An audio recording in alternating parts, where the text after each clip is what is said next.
It's been a while. I missed you guys. Let's get started.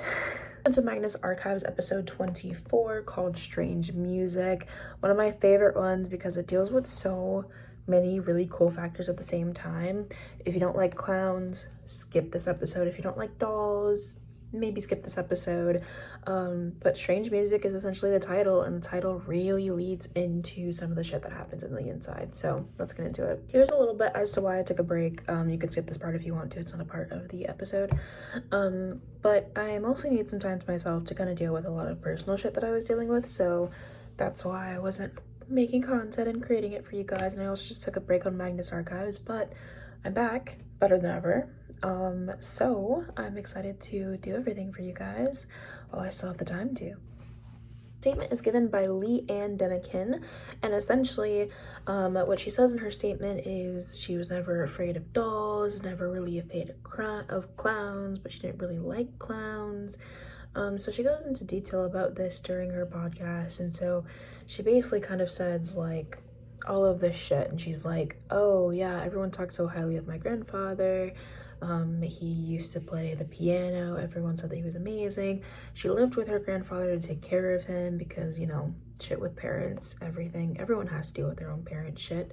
So she had to deal with parent shit, and the parents didn't want anything to do with the grandpa. So she was like, I'll take matters into my own hands because I love my grandpa, which fair. It really hit her hard when her grandfather passed away because she was really close to him. That was the closest family member that she had.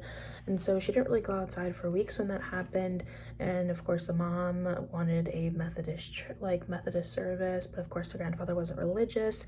But when they went through the whole will ceremony and everything, she found out that her grandpa left her the whole house. So she started going through different papers and such, and she found out that her father's name was Nikolai. This instrument was a red organ. It was called the calliope. In the episode, you'll see that they genuinely, like, it's very hard to pronounce this stupid fucking red organ, but calliope, anything that you would like to call it, they kind of give you a bunch of different versions of saying it.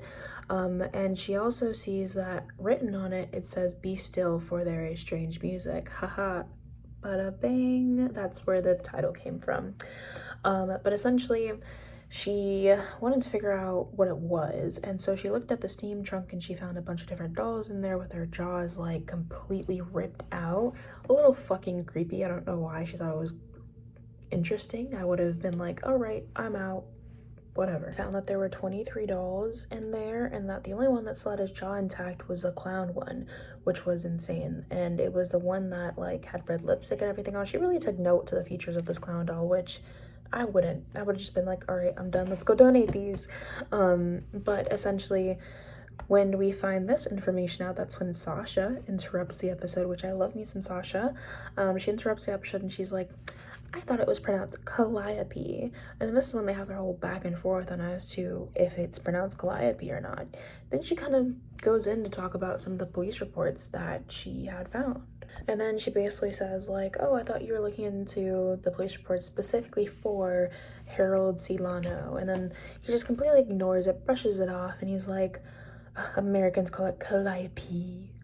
But basically it's based off of a Greek muse mythology, which you'll realize in this podcast, as I have been told, there's a lot of Greek mythology references, which makes me want to brush up on my Greek mythology. Then we resume back to the statement, and essentially, basically, Leanne decides to go and press one of the little piano buttons. And so she presses one of them, and then it makes a sound, makes her jump back. She's like, oh my god, that wasn't supposed to happen, especially since it had like a bunch of thick layers of dust on it. So she thought, oh, it shouldn't be making noise. Why is it making noise? And instead of this bitch walking away, she decides that she's gonna go to the fucking thing and she's gonna play a song that she remembers from her childhood, which is insane. I don't know why she did that, but she played a song which she called when she was younger Faster, Faster. And so she keeps playing it faster and faster, and she realizes that she feels through the music that her grandfather's still alive. Then essentially her finger slips, and then she completely like basically comes back to life, comes back to reality, and she kind of just like brushes it off. She looks over, she sees that the doll is now sitting up looking at her. It seemed like its smile got wider apparently, and then she finally said fuck it and she decided to leave. She didn't go back until Josh came by, her boyfriend, and Josh was like, why is the loft open? And she was like, I don't know, I remember distinctly fucking closing it. But do you want to guess what she decides to do for old dear Joshy? Decides to take him up into the attic. So they go up into the attic and he's like, oh, those dolls are really creepy, which same, Josh, same. But he decides to go up into the attic. She plays a little tune for him. She starts playing it faster and faster until Josh puts a hand on her shoulder and is like, hey, stop. And he couldn't really explain why he was so distraught. He just needed her to stop. And so she was like, oh, okay, why? And he was like, I don't know what's wrong, but I just need you to stop.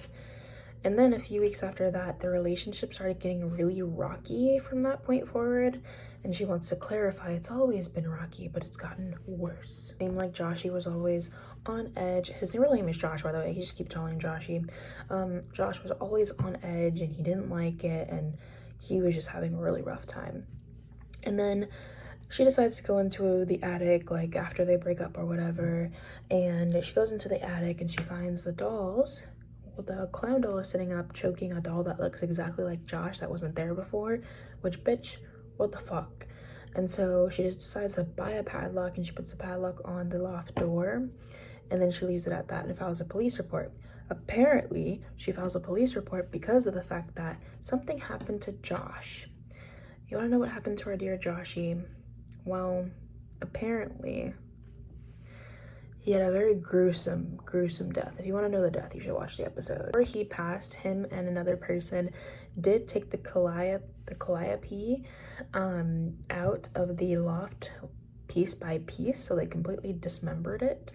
I don't remember if they took the steam trunk or not, but they completely took every little piece and totally dismembered it.